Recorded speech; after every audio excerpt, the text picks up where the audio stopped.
Hi, everybody. Welcome to our Curious About series.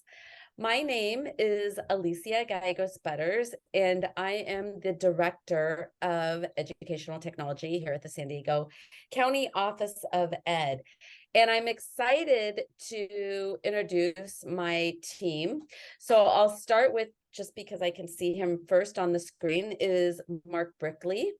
And Mark is our eSport coordinator. And so anything you need to know about eSport, Mark is our guy for that. And then next I have Ms. Pamela Rabin. And Pamela Rabin is our ed tech extraordinaire. She does AR, VR, and all the cool emerging tech. So she is amazing. And last but certainly not least is Jessica Sierra. And Jessica is our quite amazing teacher who has been at SDCOE the longest. She does a lot of design thinking. She does new technologies. So that is our team. And again, I have the absolute privilege of working with these individuals. So today, what we're going to be talking about is wearable technologies in education. And this is part of our Curious About series. And I'll just give you a little bit of background on the Curious About. I know some of you have come, but these are just really quick 45-minute to an hour classes that we decided to put together that talk about things we're curious about in education. So we're hearing a lot about these different technologies. We've done AR, VR, we've done AI, which did include ChatGPT. We've done Bitcoin and crypto for these. And we just say what the educational spin is on these type of things that we're curious about. So the one we're going to talk about today is wearable technology. So before we start, just any questions, anything that you want me to know before we start? We're all good? All right, let's go ahead. Actually, before we start, I'm going to talk a little bit about some of the things we have coming up. So our next Curious About is going to be Curious About VAPA. And we know that there's a lot of money coming out with VAPA, but we also wanted to talk about what some of those AI components of art and VAPA are. So that's coming up, and the link is there for you to sign up for those. And then we have our eSport network, which Mark is the lead on, and that's a really cool meetup that we do. And then our next one is our EdTech Network, which will help you do some summer planning and help you get ready for the upcoming year. And then lastly is our AR VR network meeting. This one is going to be in person, and it is going to be really kind of a playground where we're going to work on some AR VR stuff that's really cool. So any of those things, we will give you that website to sign up for, and please do. We'd love to see our teachers and our educators come to our different events. Okay, so the objectives of today. So today we're going to talk about what are wearable technologies, what are the different types of the wearable technologies, how can they or how may they affect education in the future, and we have a teacher who is actually working with wearable technologies, and his name is Ryan Smith, and he will be introduced a little later on. So any questions about the objectives for today? See, everybody's kind of waiting at the seat, the edge of their seat on this. Okay, so as any good ed tech person does, we have a Jamboard. And so Pam's going to go ahead and put that Jamboard link in the chat. And what I'd like for you to do is click on that link, and you're going to answer the questions. What wearables do you have and use daily? So let me go ahead and click on that Jamboard, and I will go to it. And so if you would like to answer that question, what wearables do you use daily? Do you wear and use daily? And if you don't, you can go ahead and say none. Good. I see somebody does the smartwatch. Give everybody a minute. None. And that is perfectly fine. Couple nuns, Fitbit, smartwatch.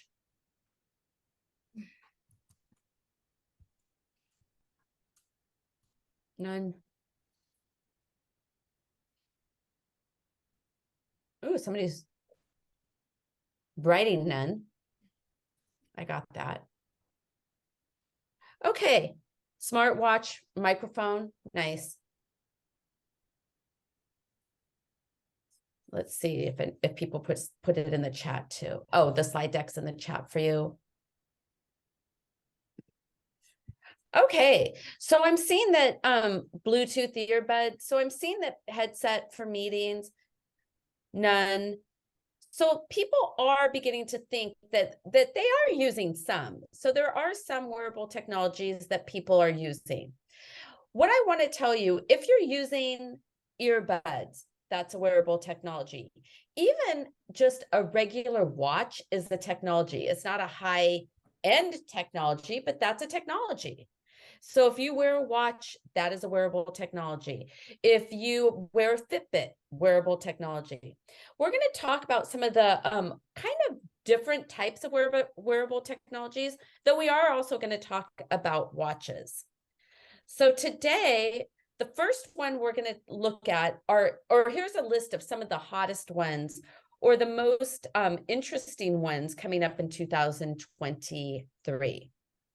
So there's some on here that are really kind of my favorite, and I'll talk to you about those. And there's some on there that have been around a very, very long time, like our smart watches. Okay. Any of those do you find interesting? Just kind of looking at those, you're like, oh, I have that. I know what that is. Okay. All right. So the first one we're going to talk about is one of my favorite, and this is the one I'm most excited about. And again, if you have questions, please feel free to ask in the chat, and then one of my colleagues will read them out to me, and I can answer those as best as I can.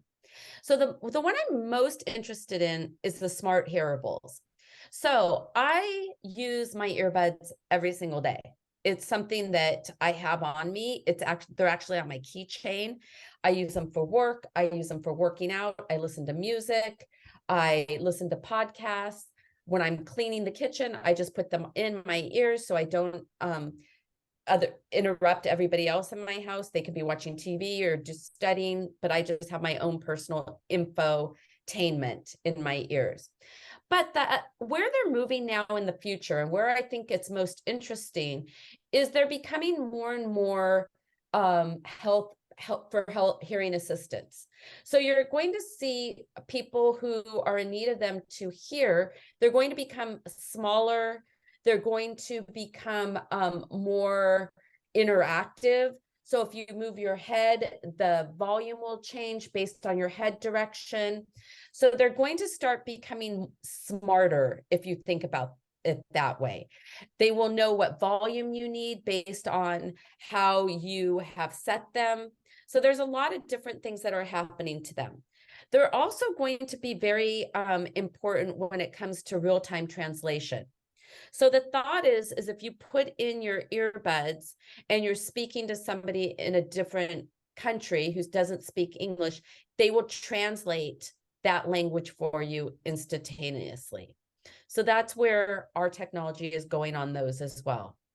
They already serve as a personal assistant in some cases. How many of you have used them to ask Siri to do something, and then all of a sudden it happens?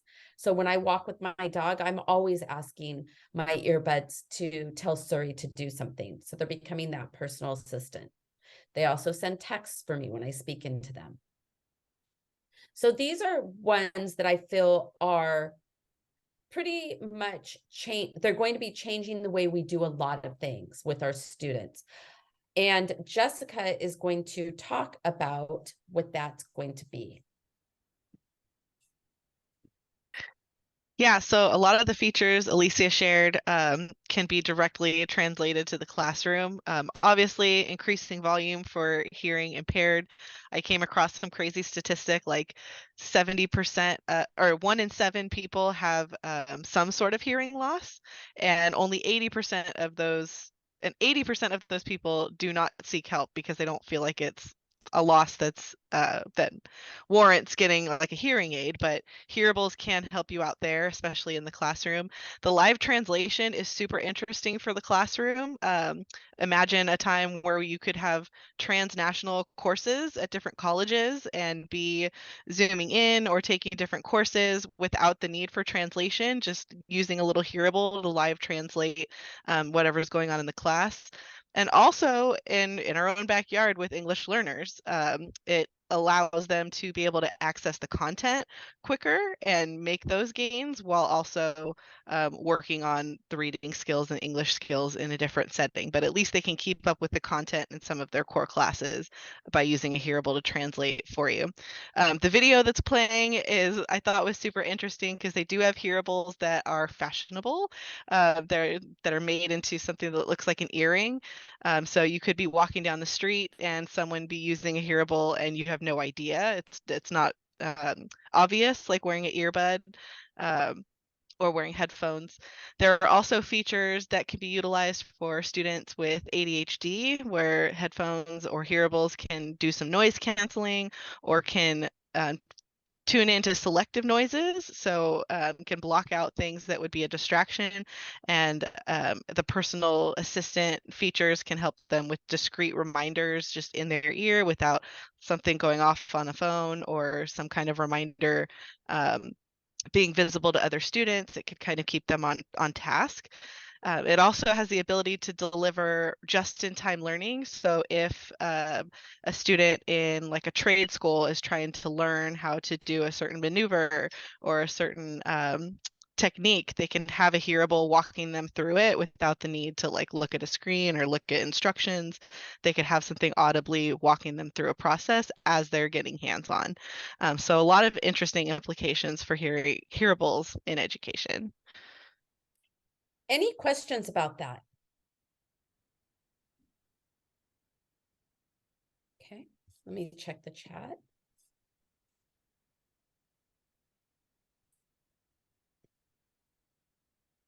Great. Okay. All right. The next one is something called smart patches. And smart patches, we're also using that with our tags, and I'll talk about what those tags are. So smart patches are great because what they do, they are really great for medical monitoring. And then the tags, if you have an air tag, that is great for item tracking. Some people use the smart patches for behavior tracking, especially marketing people do that. And you can also use them for people tracking.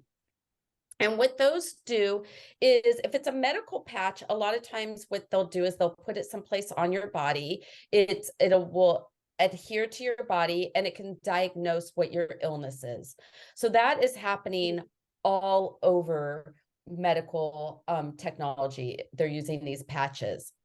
It's nice because they can, throughout the day, if somebody's using one of these patches, they can monitor your vital signs and it becomes accurate. And if it is something that is, needs medical assistance, you'll get something on your phone letting you know that you need to seek medical assistance, go to the hospital, or I know in terms of when women are pregnant, there are times that they'll wear a patch to check their contractions.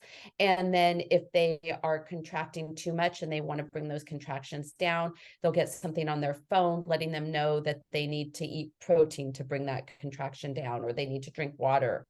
Or if their contractions are coming too soon, they need to go straight to the doctor. So that's a really great way that these medical patches are being used. They also are great because they can administer medication over a certain amount of time. So we've all heard of the nicotine patches for those people who are trying to give up smoking or are on a long flight. They'll put the nicotine patch on, and the thought is that it will deliver nicotine in in shorter periods of time for people. And they also are just really great for sensing different emotions. They're becoming in a way that they could test people's temperature to tell if they're angry or if they're calm. So in ways, they're using those patches for that. Another thing that came out, and they were really a hot item, are the air tags. And the air tags are really great because what they do is it's like a little, you can see it on the screen, and it's kind of like a little device that you can drop in. Some people, I've heard of people putting them in their luggage, and then you can tell if your luggage gets lost. If you're doing a travel, it will tell you on your phone exactly where your luggage is. I know that I've heard some people put it in their car, and then it tracks where their car is parked for them. Sometimes parents will put those in their kids' backpacks so they know where their child is at all times. So those are like patches, but they're more tags. So those are some of the newest things as far as smart patches. And Jessica will talk about the implications for education. All right, so as Alicia mentioned, it can be used to track physical locations. So safety for parents, being able to tell where their student is. If they're a young student walking to school, to and from school, they can track whether they made it or where they are. Also, schools have been looking at patches for attendance tracking. Or similar devices so that students, as soon as they are located on the property, they're marked as being present, or on field trips, they can keep track of where all their kids are. Um, Conversely, if fallen into the wrong hands, there have been reports of air tags being used for human trafficking, where human traffickers will tag a person or an item or a car and sort of use that for nefarious purposes, but um, could be used to be able to track your little ones. Hand gesture answering is kind of a cool thing that I came across, where there are programs and apps out there that can link with the patches, and students can move a certain way to answer a certain question for certain activities. So a way to get kids out of their seat and moving and hitting those kinesthetic learners by using patches to have them respond to like like a multiple choice question. Um, as Alicia mentioned, a lot of these track physiological changes in your body, and some educators are looking to use that data to track like engagement, eye movements, different heart rates. Are kids engaged? Are they tuning out? Are they falling asleep? And also using that data to track where kids are hitting challenges in their learning and potentially being able to diagnose learning difficulties earlier on. Great. Thank you, Jessica. Any questions about that?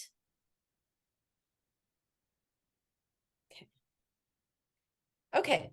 So the next one is one that I actually am really excited about, and it's smart clothing. And there are many, many companies out there that are really exploring what smart clothing is and how they can use it. So smart clothing is it's really clothing that you put on your body and it does something. So for instance, there are socks out there, and when you put those socks on, it can track, and you go running in those particular socks, it will track on an app where you put your pressure, your body pressure. And so it will help you determine, are you wearing the right shoes? This is what you need to do for your stride if you want to run faster, or this is why your shoes are constantly wearing out in a certain place. So that is a really cool new technology. I remember a while ago, Nike used to have one that you could wear on your shoe. It wasn't a sock, but you would put it on your shoelaces, and it kind of would track your mileage. That was an early version of something, a smart clothing. This one I laugh at. It's Pizza Hut. Pizza Hut has experimented with smart shoes. The video is playing with that. And basically, if you move your foot in that particular shoe in a certain way, it will order a pizza for you. So that is almost the epitome of lazy. You don't even have to get up and use your phone. You could just wiggle your toes and the pizza will be ordered for you. So that is being experimented with. Samsung is making suits that allow people to do, at least during COVID, people were doing a lot of the elbow bumps. So Samsung has capitalized on that and has made suits that you can do an elbow bump with, and it will exchange your business card. And so that is kind of a new technology as well. So again, a lot of these are in that experimental phase. They're trying to figure out if they would use them, but these are just 3 examples. And now I'm going to go into 3 more examples for you. There's also smart sleepwear. And Under Armour is using that to find out what people's sleep habits are. So are you getting enough sleep? Are you in REM? Are you overheating? So, and then it sends it to an app that you can analyze your sleep based off of your clothing. This one, I don't know how to, oh, actually the Ralph Lauren one, it's the Tommy Hilfiger. I don't know how to feel about it, but the Ralph Lauren, what it does is if you're wearing those clothes, it will monitor your activity level. Again, send it to an app and let you know what that activity level is in that particular outfit. So are you exercising at your highest rate? Are you kind of in your mid range, or are you in your low range? So it's called the High Tech Track Jacket. Now, this one is interesting. It's by Tommy Hilfiger. And Tommy Hilfiger has smart clothing. And what it does, it tracks the amount of time that you just wear the clothes. And based off of certain hours, you get points and discounts to buy more clothes at Tommy Hilfiger. So you get rewarded for wearing Tommy Hilfiger's smart clothing by getting points for the amount of time.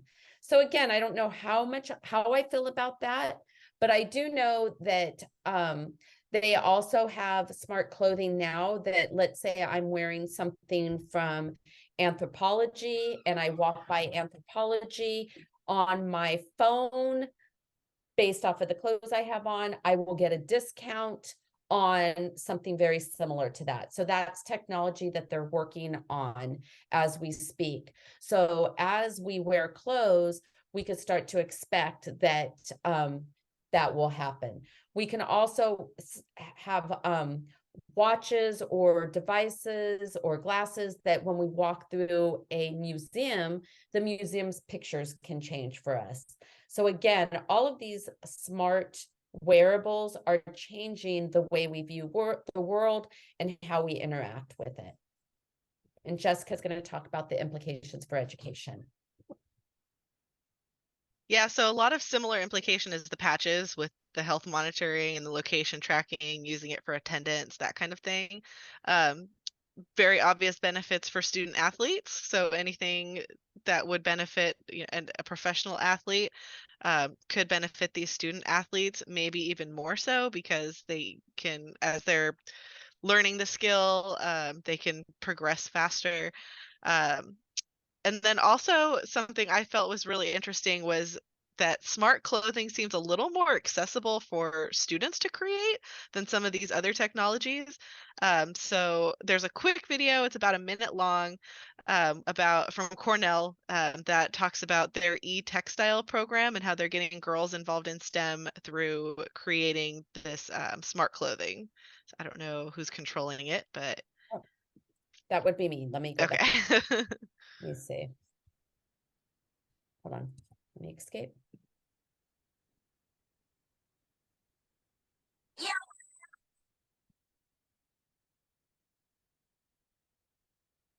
Smart Clothing, Smart Girls is a project aimed at middle school girls. Our intention is to attract them to the fields of science, technology, engineering, and math through the popular discipline of apparel design. So we're thinking that they're interested in clothing at this age, and that by showing them the engineering and the math and technology behind that field, we can also interest them in the broader disciplines. The girls are so much fun. They are so enthusiastic. They're so full of energy.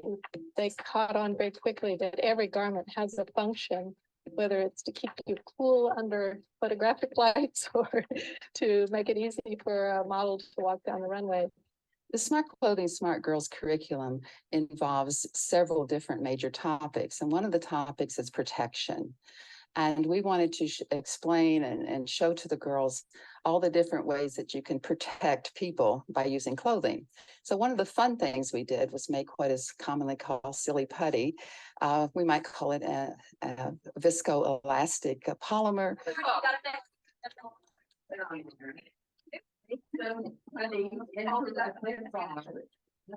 candy, put the candy under the putty, and then take your hammer and put the hammer in at about 6 inches. And then they could show that when you hit that with a very hard force, the silly putty would become hard. If you pushed on it very gently, it remained soft and elastic, and you could play with it. This has an application to protection because some of the newer protective garments will have bits and pieces of polymer, and they will have that attached to the garment. So if the person wearing that garment falls down, hits themselves or their leg with a hard force, then that polymer becomes hard and protects them. The girls are enthusiastic about clothing in a way that I didn't imagine somehow. They're always wanting to sketch. They're always wanting to think through their ideas. They just need the tiniest little bit of guidance to focus them on some of the, as I said, the complexities of the concepts. We're targeting girls specifically because in general, we have fewer females involved in the careers related to the hard sciences, chemistry, physics, engineering, computer science, those kinds of careers. We talk about materials and material properties, and that involves chemistry, physics. We talk about the body and body movement, and that involves biology, understanding the skeletal structure. And we introduce a smart clothing element. So we talk about electronics and how one can actually introduce an electronic element into clothing. But I think the main thing that we're modeling is that engineering design process and how people use knowledge and work together to create wonderful things. So I put a couple links in the slides to different lesson plans that I found that were a little more accessible even than what Cornell showed, but ways that you could get kids to create some e-textiles in your classroom.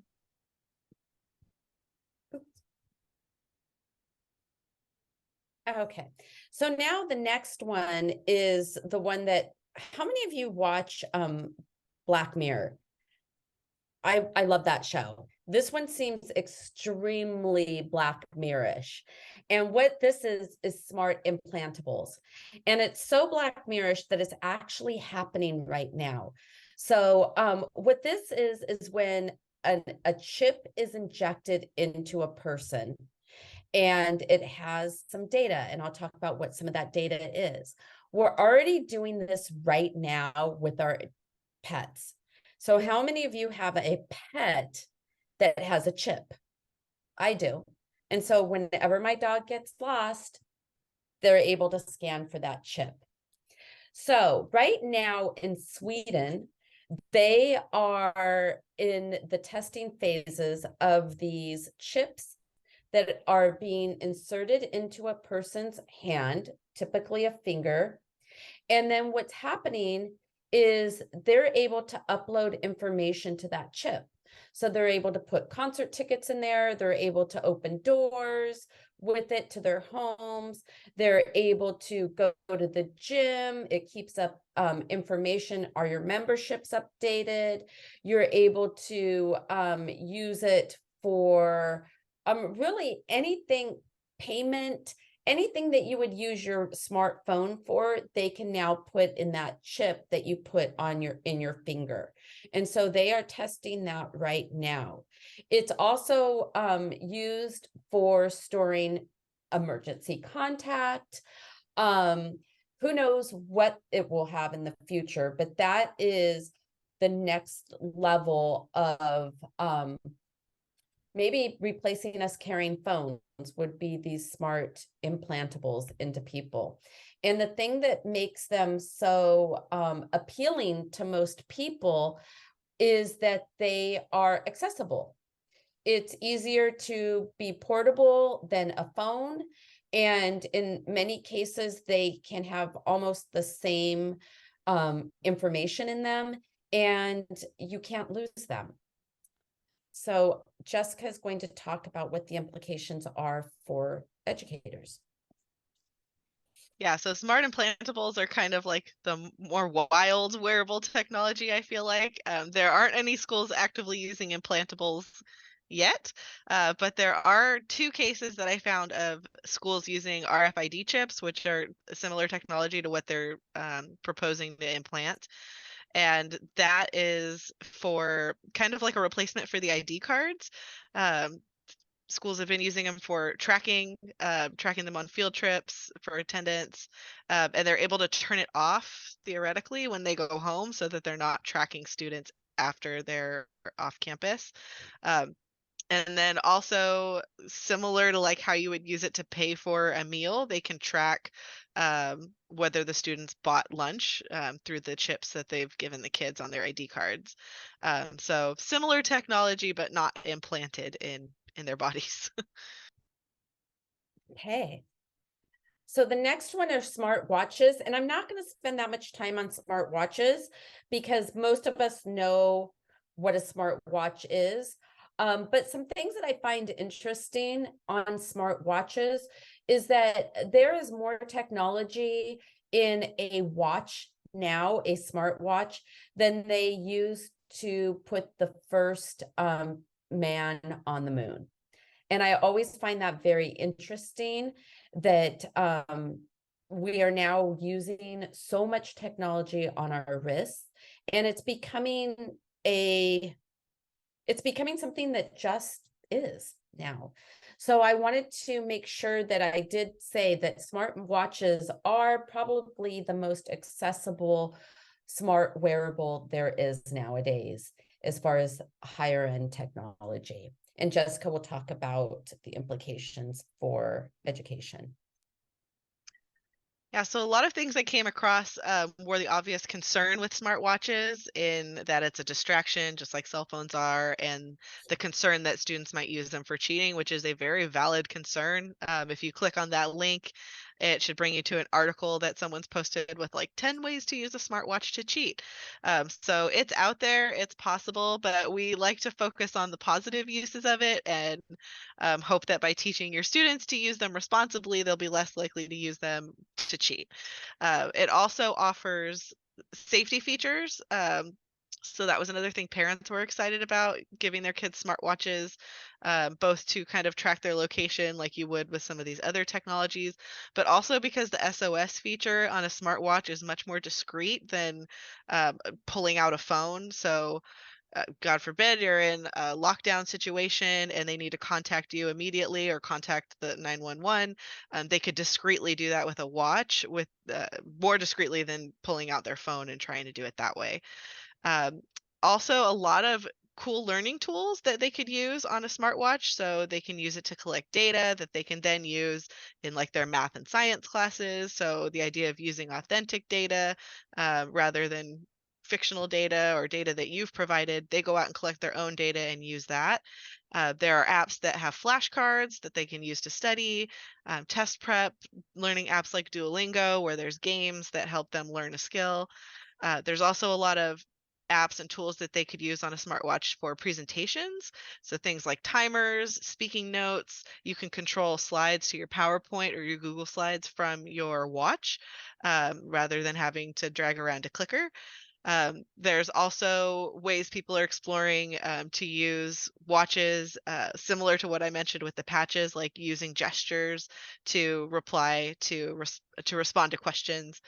There are also many of those PDA, the personal assistant features, are very useful for students with ADHD or other learning disabilities, where it helps them regulate behaviors, regulate tasks, keep themselves on time, or could help a co-regulator, so a parent or a teacher, track their behaviors in class or let them know like, hey, remember, we're moving on to this task at this time, in a discreet way rather than having to remind them publicly.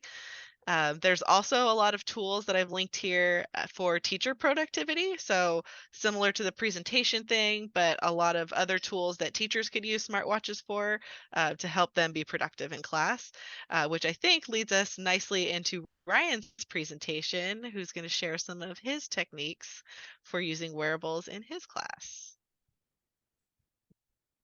And let me go ahead and make Ryan a, 1 second. So I'm going to make Ryan a co-presenter so he can share. All right, so Ryan, you should be able to share your screen. I'm going to stop sharing mine. All right, we believe we're good. Yes, we are good. Ahoy there, mateys! Welcome to the good ship Wearable. Captain Smith here. Anyways, there was my line in, and welcome to Wearables and in the classroom with like actual science and stuff happening. See, you can wear science in the classroom. Yeah, the whole idea here is that there's a whole slew of things out there. You can already use them. They're tangible, and yeah, my email right there. Don't forget the number 2 because there's kind of another guy, but there's kind of also not another guy, and yeah. So yeah, there's a whole bunch of sensors. They are by various vendors. For instance, Pasco is the one that you're looking right there. There's also Vernier and a whole bunch of other ones available. They do all sorts of different functions. You can throw in an EKG, oxygen sensor, respiration belt, like you saw our lovely volunteer model wearing on the previous slide, pH, you name it. But yeah, the whole idea here is that we're making use of all the lovely Bluetooth connections that are possible. And so you could have that sensor strapped to you in some way or in your pocket or otherwise, and it is communicating data to your phone the entire time, which you can then of course use later with your mobile device and whatnot. So wonderful. Oh, look at that, you can get out there and go. And speaking of going, AQ Go, that's a sensor I just got this year, used it this year. Don't worry, I didn't pay a lot of money for it. Thankfully there was a grant. Hint, hint, the climate initiative was paying for them. Because yeah, some of these sensors, sure, you're like, hey, I'm an educator, there's only so much in my budget, but there's lovely grants and everything available out there. So you can go and go to one of those donor spots, and they give you a bunch of money, and then you turn around and tell them how bad they're making the air. But yeah, the whole idea is that it allows for a whole bunch of creativity. You can send your students out there in the community, do some real citizen science or other things that you may want to investigate. And you're not just like strapped to a lab table because the cord is only 6 feet or something. Oh, look, it's real data. Yeah, from my science students this year. We went around the school with that particular air sensor, and we went and we looked at and saw what the particulate matter levels were in various classrooms and along the way and all that good stuff. So yeah, that was my quick presentation. Sorry for all the sounds in the background. I've got a toddler. Awesome. So Ryan uses some smart wearables in his classroom, and it's a low entry point for a lot of you to be able to do that, but it's really kind of an interesting way to get in and use some of those. Pam, did you want to talk about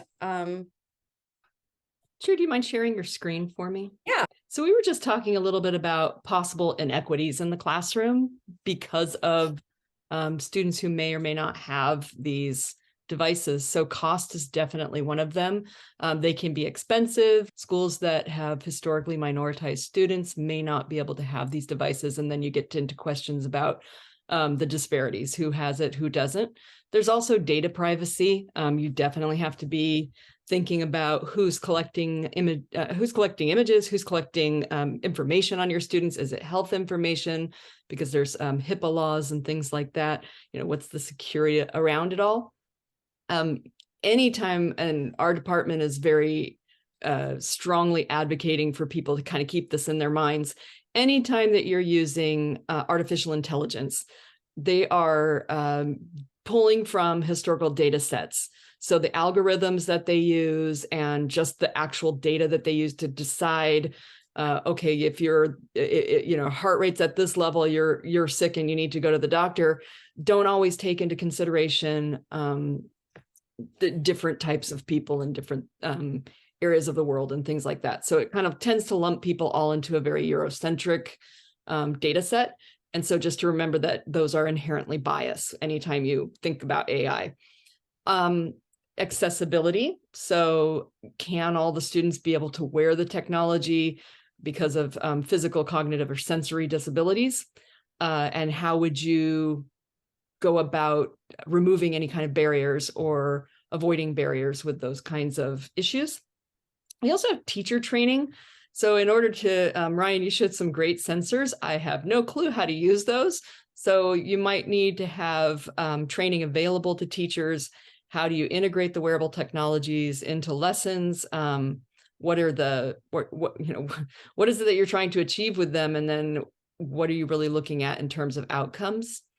And then finally, we were just talking about just a general dependence on technology. Alicia was talking about the TV show Black Mirror earlier, and I hate that show. It makes me cringe every time I watch it. I hate it and I love it, but it's about our reliance on technology. And we have a lot of students who become reliant on wearing wearable technologies.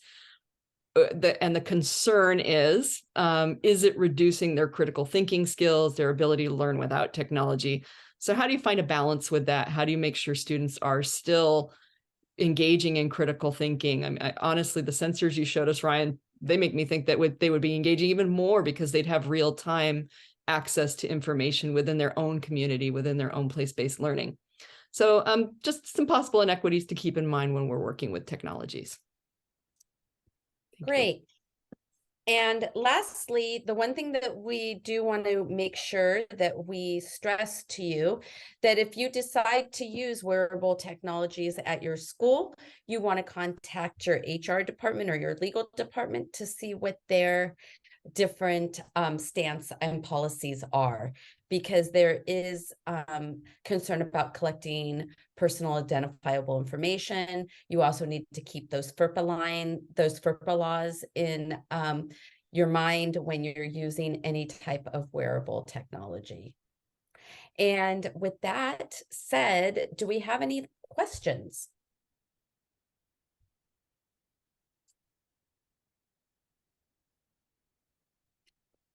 All right. Well, again, I want to encourage you to check out some of our other items or our other professional developments that we offer, and come and learn with us as we continue all of this. Thanks, Juan. Hi, Juan Carlos. I haven't seen you in a long time. So please continue to come to our events that we host.